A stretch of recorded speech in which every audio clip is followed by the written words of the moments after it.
Assalamualaikum warahmatullahi wabarakatuh. Perkenalkan, nama saya Minatul Juriah dari Fakultas Ilmu Tarbiyah dan Keguruan.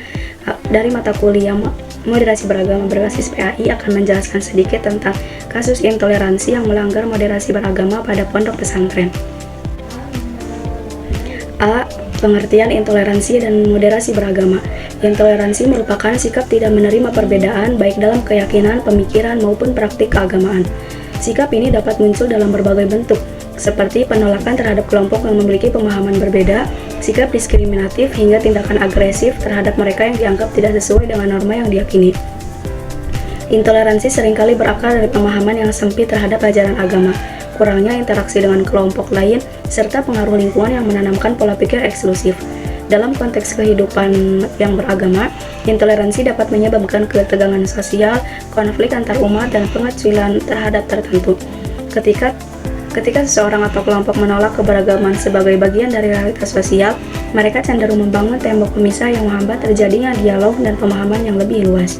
Sikap ini juga dapat berkembang menjadi fanatisme, di mana seseorang merasa paling benar dan tidak memberikan ruang bagi pandangan yang berbeda.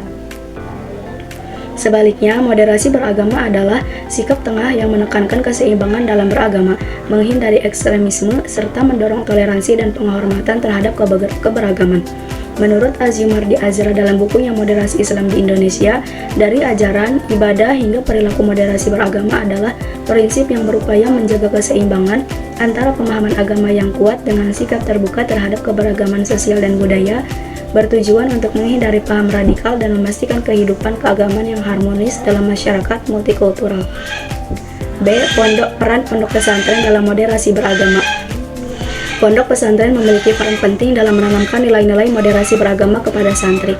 Sebagai lembaga pendidikan Islam tradisional, pesantren diharapkan mampu menjadi pusat pembelajaran yang tidak hanya membangun pemahaman keagamaan yang kuat, tetapi juga menanamkan nilai-nilai toleransi dan keterbukaan. Dengan posisinya sebagai lembaga pendidikan berbasis agama, pesantren memiliki tanggung jawab besar dalam membentuk karakter santri agar tidak hanya paham ajaran Islam, tetapi juga memiliki sikap yang inklusif dan menghargai perbedaan. Beberapa pesantren telah menerapkan pendekatan moderasi beragama melalui kurikulum yang mengajarkan keberagaman pemikiran Islam, diskusi lintas mazhab, serta program interaksi dengan komunitas luar. Salah satu contoh implementasi moderasi beragama adalah adanya mata pelajaran yang membahas pemikiran Islam dari berbagai mazhab, sehingga santri dapat memahami bahwa Islam memiliki banyak sudut pandang yang semuanya tetap berada dalam koridor keimanan.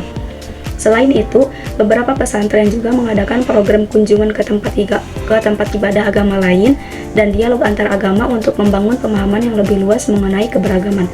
Hal ini bertujuan agar santri dapat memahami pentingnya hidup berdampingan dalam masyarakat yang heterogen.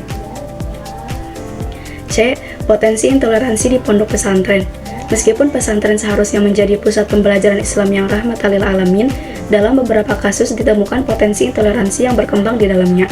Potensi ini muncul ketika pemahaman keagamaan yang diajarkan bersifat eksklusif dan kurang memberikan ruang bagi perbedaan.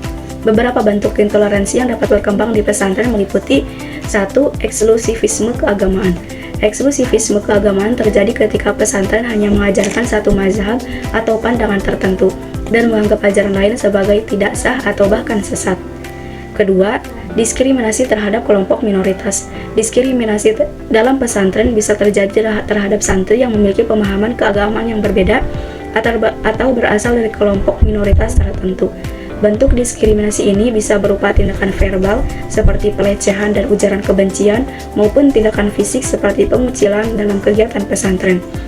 Diskriminasi ini tidak hanya menciptakan ketimpangan dalam lingkungan pendidikan, tetapi juga menghambat pengembangan sikap toleransi dan keagamaan dalam kehidupan sosial santri setelah mereka lulus dari pesantren. D. Penyebab intoleransi di lingkungan. Penyebab intoleransi. 1. Pemahaman keagamaan yang kaku. Kurangnya pemahaman akan keberagaman tafsir dalam Islam dapat menyebabkan sikap eksklusif dan fanatisme yang berlebihan.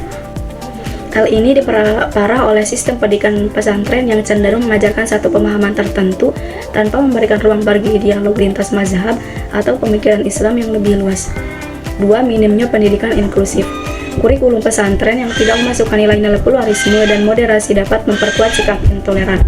Pendidikan yang hanya berfokus pada satu pemahaman tanpa memberikan wawasan tentang keberagaman pemikiran Islam dan agama lain berpotensi menciptakan generasi santri yang tidak siap hidup dalam masyarakat plural. Dalam minimnya pendidikan inklusif, santri akan lebih mudah terpengaruh oleh narasi-narasi eksklusif yang mengajarkan bahwa kelompok lain adalah ancaman.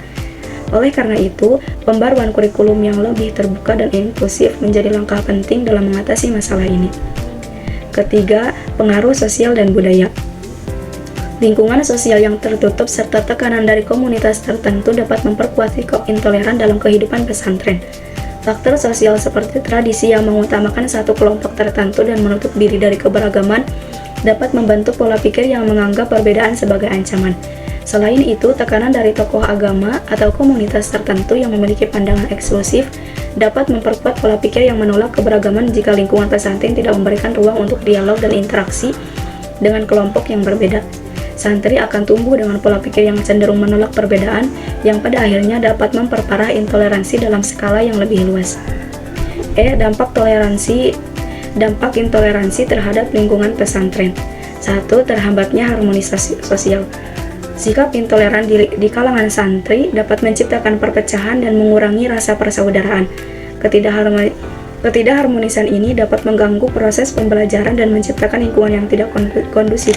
Ketika santri tidak terbiasa dengan keberagaman, mereka cenderung membangun batasan sosial yang memperumit interaksi dan kerjasama dengan pihak lain. Oleh karena itu, pesantren perlu memastikan lingkungan yang inklusif agar harmoni sosial tetap terjaga. 2. Pola pikir yang tertutup. Santri yang dibesarkan dalam lingkungan eksklusif cenderung sulit menerima perbedaan di masyarakat yang lebih luas. Hal ini dapat menghambat kemampuan mereka untuk beradaptasi dan berinteraksi dengan berbagai kelompok di luar komunitas pesantren. Kurangnya wawasan terhadap keberagaman membuat santri lebih rentan terhadap pemikiran yang sempit dan kurang fleksibel dalam menghadapi perubahan sosial. Oleh karena itu, penting bagi pesantren untuk mengajarkan keterbukaan dan dialog sebagai bagian dari pendidikan mereka. 3. Menurunnya citra pesantren. Pesantren yang dikenal sebagai lembaga pendidikan seharusnya menjadi pusat penyebaran nilai-nilai toleransi dan moderasi. Namun, intoleransi yang terjadi di dalamnya dapat merusak citra pesantren sebagai lembaga yang mencetak generasi berakhlak baik. Jika sikap eksklusif terus dibiarkan, kepercayaan masyarakat terhadap pesantren dapat menurun, sehingga mengurangi daya tarik pesantren sebagai institusi pendidikan Islam yang inklusif. Oleh karena itu, pesantren perlu terus berbenah agar tetap relevan dengan tuntutan zaman dan mampu menciptakan lingkungan belajar yang lebih terbuka serta menerima perbedaan. F. Upaya pencegahan dan solusi. 1. Reformasi kurikulum. Pesantren perlu mengintegrasikan materi tentang keberagaman, toleransi, dan moderasi beragama dalam sistem pendidikannya. Kurikulum yang lebih inklusif harus mencakup pembelajaran tentang berbagai mazhab dalam Islam, pemahaman lintas agama, serta etika dalam berinteraksi dengan masyarakat yang beragam. Selain itu, materi tentang hak asasi manusia, resolusi konflik, dan nilai-nilai Pancasila juga dapat diajarkan sebagai bagian dari pendidikan karakter yang moderat. 2. Pelatihan bagi pendidik. Guru dan kiai perlu mendapatkan pelatihan terkait moderasi beragama agar dapat mengajarkan nilai-nilai inklusivitas kepada santri. Pelatihan ini dapat mencakup metode pengajaran yang menanamkan sikap terbuka terhadap perbedaan, cara menyampaikan ajaran agama dengan pendekatan yang damai, serta pemahaman tentang pentingnya menjaga harmoni sosial. Dengan tenaga pengajar yang memiliki wawasan luas tentang moderasi beragama, pesantren dapat menjadi tempat yang lebih kondusif serta mengembangkan pemikiran yang terbuka dan toleran. Ketiga, mendorong dialog antar agama dan budaya. Mengadakan diskusi dan kunjungan lintas agama dapat membantu santri memahami perspektif yang berbeda serta menanamkan sikap saling menghormati. Program ini bisa berupa seminar bersama pemuka agama dari berbagai kepercayaan, studi banding ke tempat ibadah agama lain, atau kerjasama sosial yang melibatkan komunitas yang berbeda agama. Dengan interaksi langsung, santri dapat melihat keberagaman sebagai suatu kenyataan yang harus diterima dan dihormati, bukan sebagai ancaman yang harus dihindari. Dengan menerapkan berbagai strategi ini, pesantren dapat menjadi lembaga pendidikan yang tidak hanya mencetak santri yang paham agama, tetapi juga memiliki wawasan luas, toleran, dan mampu hidup dalam masyarakat yang multikultural. Dengan menerapkan berbagai strategi ini, pesantren dapat menjadi lembaga pendidikan yang tidak hanya mencetak santri yang paham agama, tetapi juga memiliki wawasan luas, toleran, dan mampu hidup dalam masyarakat yang multikultural. Mungkin hanya itu yang saya dapat sampaikan, kurang dan lebihnya mohon maaf. Assalamualaikum warahmatullahi wabarakatuh.